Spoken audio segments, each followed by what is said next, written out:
You're listening to the Breakaway Breakdown podcast, where we bring you interviews with some of the top ropers in the country, news about what's going on in the fastest sport on dirt, training tips for you and your horses, and so much more. I'm your host, Casey Allen. Let's jump in.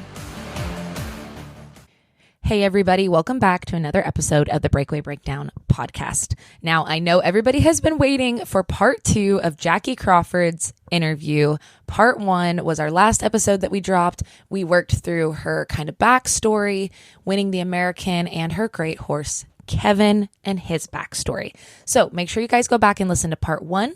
But today, I'm not going to waste your guys' time too much in the beginning. We're going to roll right into part 2, where Jackie talks about the real, raw, mental side of ProRodeo. And this is what I have been waiting to share with you guys because I absolutely love her take on who to have in your inner circle and what to do when people are starting rumors, talking about you, etc. And she gets real about what it is like to be a mom in rodeo and her opinion on what other moms are doing. I think you guys are going to love this episode.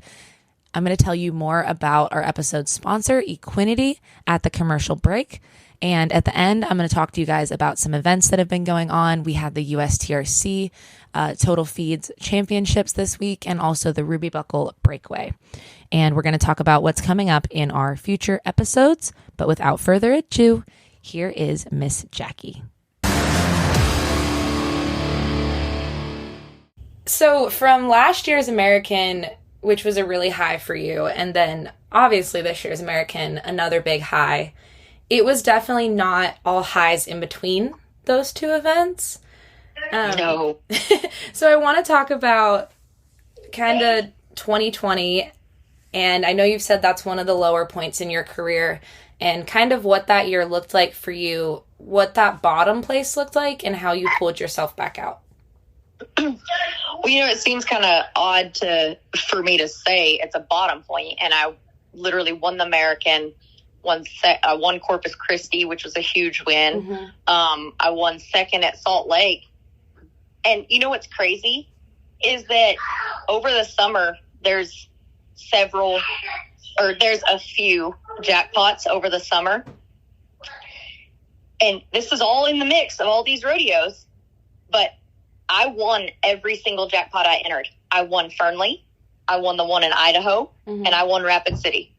The 3 jackpots throughout the summer. I don't think I got to rope at Reno and won all those jackpots, but yet go to the rodeo and I just had heck. I had heck. And it started for me. I tore my knee up a couple years ago and I did something to it about a month before we left, and it was awful. It was horrible. Yeah, you were roping in a brace for a lot of the summer, weren't you? I did. And it hurt. It was so blown up. They pulled like 25 cc's of fluid off of it again. They re-injected it. They did stuff. It was so unstable. And I know that part of this started stemming from that. But when it started stemming from that and I started leaving and I wouldn't put any pressure on one side and I was really leaning away from it, it's like it got away from me before I could figure it out. Mm-hmm. And so, yeah, like I almost fell off at Big Springs. Because I got popped leaning to the left off of my bad leg. Calf steps right, my horse steps right, my knee comes down right on the saddle. And like, I literally just tossed my rope and grab up. Like, was going to fall off of my horse in Big Springs, Texas, and it hurt so bad. But I started doing some stuff. I got some rehab. I got some help, and started getting better and found a guy in kind of midsummer in Salt Lake City that really, really, really was a game changer for me. I got to take the brace off. I got to feel better, but it was already so far gone. I'd never in my entire career felt that snowball effect of when something goes wrong and you start fighting it, everything goes wrong and you can't get it back. Mm-hmm. It was out of control for me. I could not get it back. And once the physical aspect got out of control, the mental aspect got out of control. Mm-hmm. And I've always relied so much on having the confidence because I really, truly feel like I outworked everyone when I came home, because I could go rodeo. I could come back. I worked my tail off. I go rodeo on the weekend again, or you leave for a week, you come back, I work my tail off. You know what I'm saying? That's where you and get so your I was leg always up. able to regroup. When you pro rodeo, it's so different. You can't do that. You know what I mean? You never have that. Even if you get to practice at places, it's not that controlled practice that you get to set up, right? So it got out of control for me. And I also know that even before I left, even as all this was going down, I knew my mental part was going down because I didn't have the conviction of putting in the time that I had in the past. I had tried to do too many things. I let too many things take priority over putting in that designated hard work practice, that concentrated, this is what I'm going to do. Just that really valuable time that you need to be the best of your ability, right?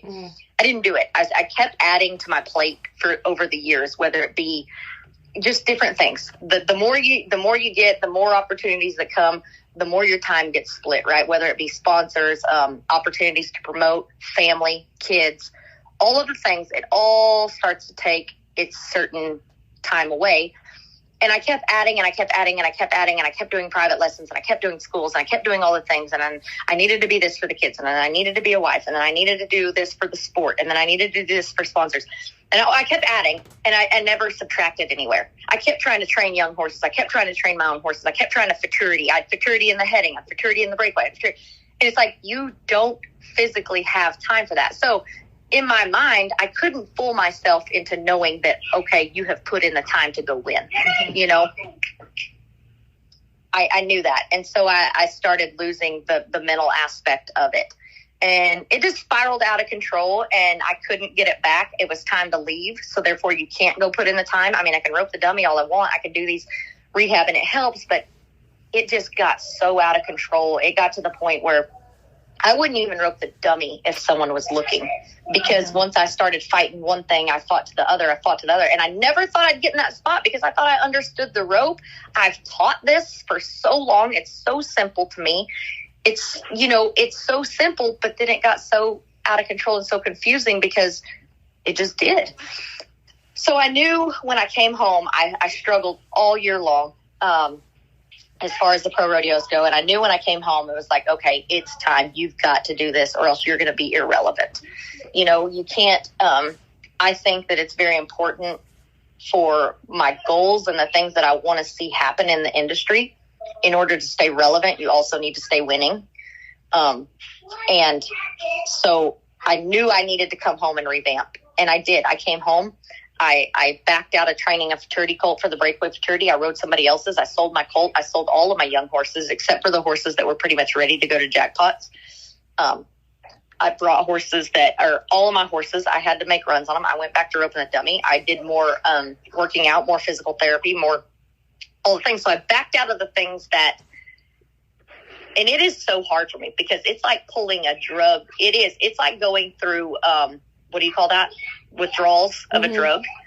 People send me horses for sale and all this stuff. And it's like I start drooling and I can't, I start sweating because I want to go get them and I want to do stuff. And I'll stop. No, you don't need that at your point in your career. You don't need to do that. So I've turned down all these things that normally I would not do. I've stopped doing private lessons, not because I want to, like I love the people and I love spending time with the people and I love spending time with the kids. I can't do that right now. Does that make sense? I don't have enough time at home.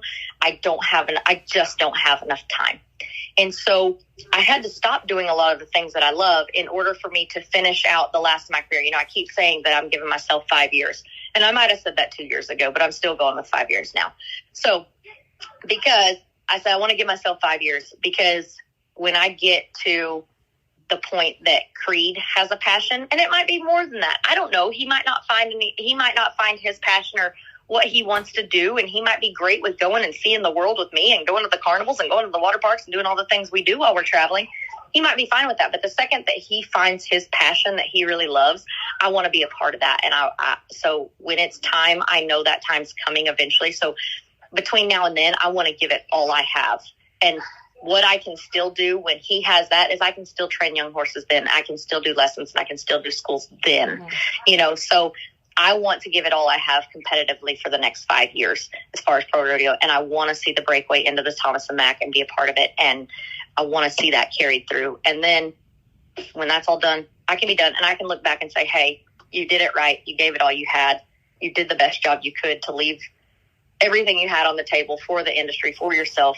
And that's it. And be good with it. So I had to do those things in order to come back. And I'm not saying that I'm back competitively where I want to be. Trust me, I have a lot more work to do.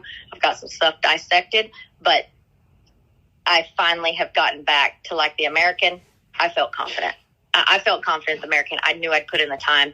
I knew I'd put in the time on my horse. I knew I'd put in the time on myself. I was doing sessions on the speed trainer 2 and 3 times a day. I was breaking it down in the practice pen. I knew I'd put in the time, so therefore I was confident in that run. So I know that's what I have to do, continue to do until I feel like I'm back competitively where I want to be.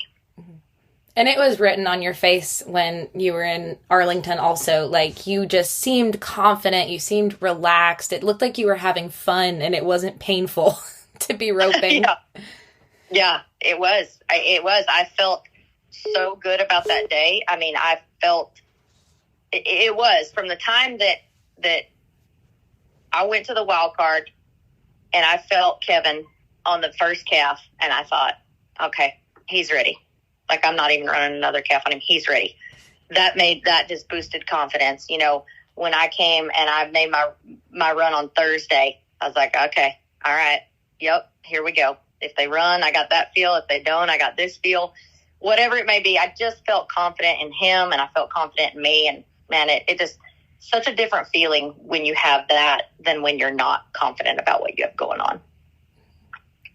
And so while you're going through all this and you're in that kind of rougher place, I'm sure human tendency, you know, people can be people.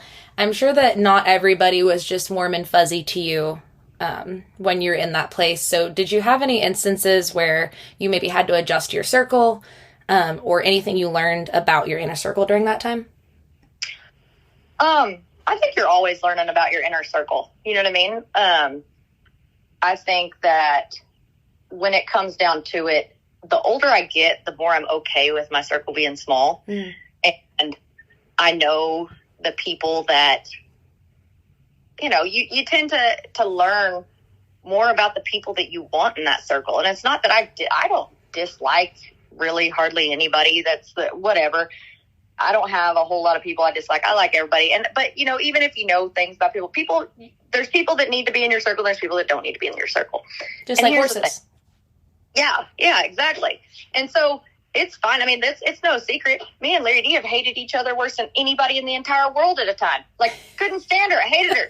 But now she's one of my best friends because it's like, okay, now we're like, oh, bygones be bygones. Look, I know where you're at. I know you're still one of my best friends. I know in a time of need that if I needed something, you'd be there for me. You know what I mean? So it's like you start, the older you get, the more you learn about what you need in your life to be happy and who you need in your life to be happy. And I just don't want to deal with any BS. You know what I mean? You just hear, and here's the deal though, as far as people not being on your team, it wasn't even as bad when I was losing, because nobody cares when you're losing. Nobody cares to talk crap about you when you're losing, right?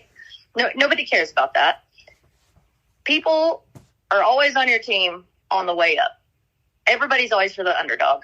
Everybody's on your team on the way up. Once you've had some success, that's when people are going to start talking crap. You know what I mean? There's so much stuff. It's crazy how when you have some success, the stuff that you start hearing about yourself, and you're like, how in the world do people come up with this? Like, where do you even come up with this? How do you even have the time to come up with this? I mean, just blatant lies. And it's like, holy smokes. But honestly, a younger me, it hurt my feelings, man, because I'm that personality. I'm a people person. Mm-hmm. I've always been that person. That's one of my husband's biggest gripes is that everywhere we go, he's like, can you please not stop and talk to anybody and everybody? And he's like, I've never seen somebody that can stop and talk to somebody and have somebody's life story in 5 minutes and they don't even know you. And it's like, he's like, but I love that about you. He's like, but we don't have time for this. Like, you have got to just not always spend your time always. But I like it. I like talking to people. I've always been a people pleaser. And when I was younger, it did hurt my feelings when people would say something bad about me. It did hurt my feelings when people would say something that wasn't true. You know what I'm saying? It would just mortify me, and it would really hurt my feelings. And I wanted to make it right, and I wanted to make that person like me, and I wanted to us older me. It just fuels me, because it means, look, if people are talking trash, you're probably doing something right. You know what I mean? If people are talking trash, you're probably winning. If people are talking trash, you're still relevant in what you're doing. You see what I'm saying? And so it's almost now, if I hear you or hear somebody saying something that's not true, making stuff up, talking crap, all this stuff, it actually is such a fuel for me. I actually like it. Go ahead, talk. It that gives me fire, right? That fires me up. That gives me fuel. That's like, okay, I guess I'm doing something right. I guess I'm still doing something right. I guess I'm still relevant. If you're making up stuff and talking crap, then heck yeah. Now you just I think that a lot of young girls have to understand that, because it's a very confusing thing when it first starts happening, because more than likely, when you start hearing people talk crap, it's more than likely not true. It's more than likely, something to do with them feeling, less than or jealous or whatever it may be. It's not as much to do with you. It's more to do with the person saying it. And it says a lot about them and not you.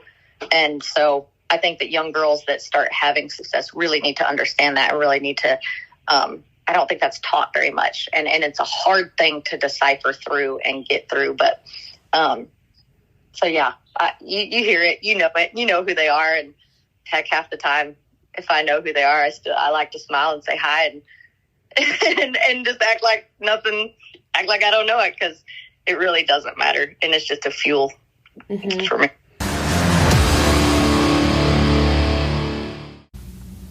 Today's episode is brought to you by Equinity. Equinity Horse XL is a 100% pure amino acid supplement that can help your horse perform better from the cellular level. There is no fillers added, no sugars, no starches, no soy, nothing except 100% pure amino acids. What this does for your horse is it can help them from the cellular level perform better. We're talking quicker muscle recovery and stronger collagen for a healthier coat and bones. It can help increase focus, help regulate the gut, so many different things. And you can actually use it in combination with Equinity Ultimate OEC. That's a liquid supplement that has a flaxseed-based omega-3 oil, natural vitamin E, colloidal silver, and other ingredients that are there specifically to help your horse from the cellular level. It helps support cardiovascular health, joint health, healthier skin and coat, gastric health, and can help increase immune function. We are so grateful for Equinity for bringing us this episode today. And if you want more information about their products, you've got to check out teamequinity.com. That's teamequinity.com to check out Equinity Horse XL and Equinity Ultimate OEC.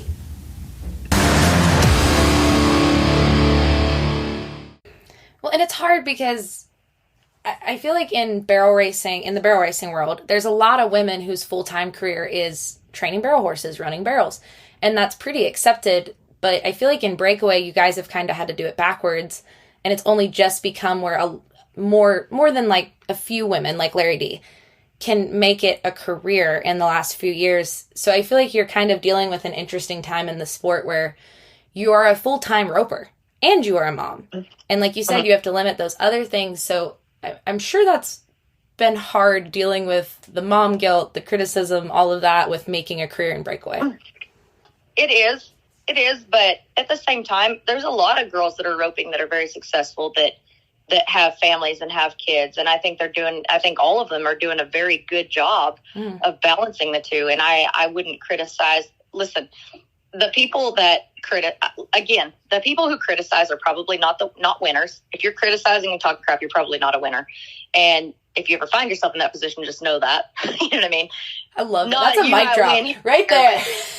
But the true winners that are going to be winners forever are probably not the people talking crap. Okay. So don't find yourself in that position, because that's probably what you are.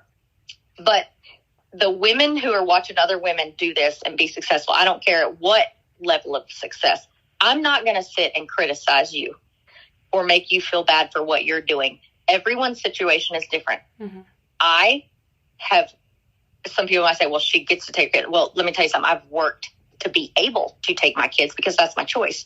Now, there might be a day where the best choice is for my kids to stay at home. It might be for them to stay. I don't care. Whatever your situation is, everybody's situation is different, and it's always going to be different, and they're going to choose. I don't care. I believe in humanity, and I believe in motherhood, and I believe that every mother is making the best decision for their family and their kids. And so however they're choosing to do it, they're doing a great job. I see a lot of them doing it that don't get the credit, and they don't get the credit that, hey, I know how hard it is for you to be out here away from your kids. I know how hard it is to bring those kids with you and try to compete with them with you. There's hard stuff both ways. Okay. But everybody's doing it right. It doesn't matter how you're doing it. You're doing it right. You're making it work. And I think that in the end, those kids are going to love seeing their moms or their dads or whoever make the most of their ability and chase their dreams and try to fulfill something. And, you know, I just think everybody's story is different, and we all have to handle it. And again, don't worry about the people criticizing, because people that are criticizing usually they are the ones that, not any offense to anybody, but they don't matter. I love that. Yeah, I just talked to Jordan Briggs, and she was talking about that with her, you know, she grew up in rodeo, and now her daughter's growing up in rodeo. And she said that, man, even if her kid never wants to get on a horse, you know, pick up a rope like Justin, anything, she knows that she's learning how to reach a goal, how to be successful, and how to work hard at something. I really liked that. Absolutely. And that's what I want. I want, again, if you decide to if you have a goal and you're like, hey, I don't want to chase this goal. I want to stay here, and I want to be a mom full time with my kids. Guess what? You're doing the right thing. You're doing the right thing because that's what's put on your heart, right? Mm-hmm. It's put on your heart that that's what you want to do, which means that this is more important than this goal. However, on my heart or somebody else's heart, it might be, hey, I want to reach this goal, and I want my kids to be a part of it, and I want them to see that, and I want them to learn by example. So I'm doing it right too. You know what I mean? Mm-hmm. Everybody's doing whatever they think is the best. And so for me, I love that my kids are going to see that. I love that my kids, you know, right now they look on the TV and they're like, Mama. And I come out and they're like, good job, Mom. I might have whacked him in the butt. And they're like, good job, Mom. And it's like, hey, you're learning to be supportive. Like they're like, you know, there's so many things that life's lessons, you know, I mean, it's kind of like Trevor said it. And this always struck me a little bit. He said he retired, you know, to spend more time with his kids. And he said afterwards, he said, I spent more time with my kids rodeoing than I ever have in retirement, because rodeoing, you were all together. Everybody was together. You know what I'm saying? You're on the road, but you're together. And that's some of the things, like some of the funnest times that we've had. Say Charlie flies out or whatever, and we're all in that bus, and we're spending so much quality time together, and we're going to these places and making memories and doing these things. And so to me, like I said, everybody's doing it right. Nobody's doing it wrong. So I just think that that's pretty neat. Make the most of whatever your situation is and whatever you decide you want to do. That's awesome. So as far as where the sport's at, I mean, the sky's the limit. For sure. There's one building we're still trying to get in. So where you're at, what are some things you see coming up for breakaway roping? And is there anything that the younger girls especially can do, or the girls that are picking up ropes and going out now, to keep that momentum forward or keep a positive image for rodeo athletes? You know, the one thing that I hope that the girls behind us do and coming up do, and I hope to goodness I'm doing, I don't ever want to take for granted what the generations before us did. I don't want to take for granted, even though it was a totally different stage and a totally different thing, I don't want to take for granted what those women before us laid the foundation of. I don't want to take for granted what the Betty Gill Coopers of the world that were before her time did for us. I don't want to take for granted, you know, the amateur rodeo associations that added us long before any pro rodeo, you know, thought about doing it. Those are all things I don't ever want to be ungrateful. That's the thing. I don't ever want to fall into that place of entitlement. Mm-hmm. Does that make sense? Mm-hmm. Because I think when we become entitled, we lose ground on being able to build. And I always want to remember that and remember where it came from, and remember that I want to represent those women well. I want to represent the girls coming up well. I want them to to want to represent themselves well. You know, I think that young kids coming up need to understand that they're going to have their battles to fight. We have our battles. We're going to have our battles that are generational right now that we're fighting, whether it be getting into more rodeos, whether it be, you know, trying to get to a place where these places want to make us equal money. We're going to have to fight our battle to be into the NFR, you know, to the Thomas and Mack. But, you know, we're going to have our battles. They're going to have their battles too, you know. So every one of them, though, I just want those kids to know that please, always, I say this a lot, that young kids that can't control their emotions turn into big kids that can't control their emotions. Please try to, no matter where you're at, be a good representative of our sport. Control your emotions in the arena and outside if you can. But be a good representative of our sport. Make sure that everywhere we go, and I think we've done a good job. I think there's some instances not, but I think we've done a good job that breakaway ropers are putting a good taste in a lot of places' mouths, if that makes sense. A lot of people have commented, you know, like, breakaway ropers are great to work with. The breakaway ropers are very grateful when they show up somewhere. The breakaway ropers are this. And I want that to be that way. I want all rodeo to be that way. But I can't control all rodeo, but I want a good image for breakaway ropers, and I want people to want to have us everywhere.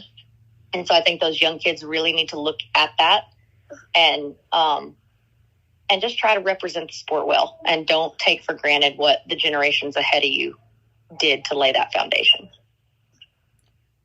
Awesome. And Miss Jackie, I've got to ask everybody that comes on, what can be rodeo, life, anything. What is the best piece of advice that you have ever been given? Like even when I was younger, or maybe when I was older? Could be both. It could be something you wish you could tell your younger self that you know now, or something that you live by kind of right now every day. Well, I guess, you know, one thing that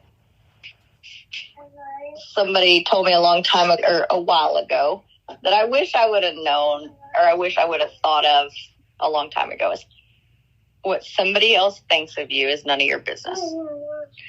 And so I wish I would have told my younger self that, you know, that worried about what everyone thought about what I was doing a little bit, you know, or that I was roping and doing all this stuff and yada, yada.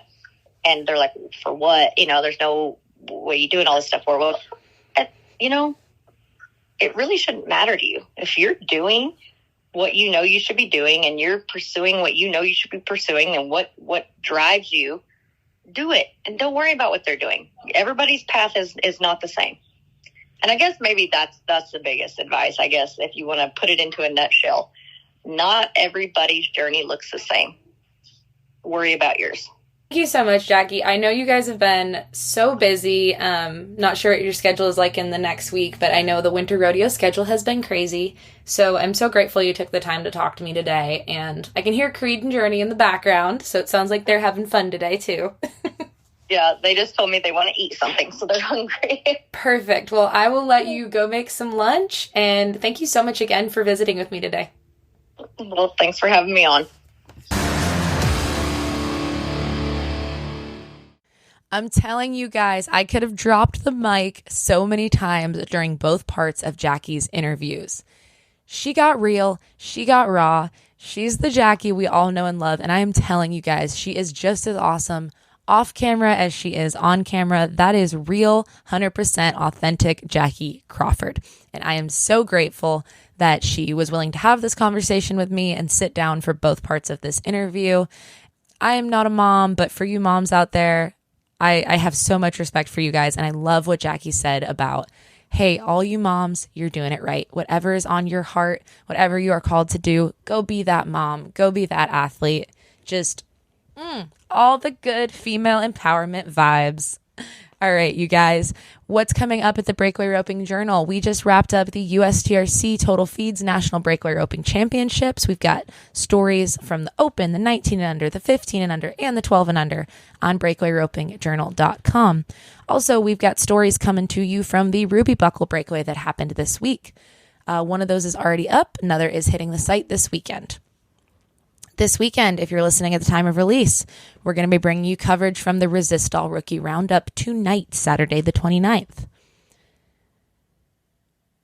And next up on our roster, you're going to see representatives from the Breakaway Roping Journal at Rodeo Corpus Christi, the WCRA's first Triple Crown of Rodeo stop in 2023. And you are going to see us at the Women's Rodeo World Championship in Fort Worth, Texas, during the richest week in women's rodeo history, happening all week long in Fort Worth, Texas. It's going to be a blast. Make sure you guys are in the loop and following our coverage there. I want to thank our sponsor, Equinity, for bringing you all this episode. Make sure to check out www.teamequinity.com for more information on their line of products. What can you expect next from the Breakaway Breakdown podcast? Great question. We have an interview getting ready to come your way from Stacy Martin of Next Level Goat Tying. That's right. We're talking about goat tying. Pretty excited to talk about all the things coming your way for that sport through the Breakaway Roping Journal. Then we're going to be bringing on some other guests from different events happening, covering pro. We're also going to be bringing you guys coverage from ProRodeos just about every weekend. Clovis is happening right now.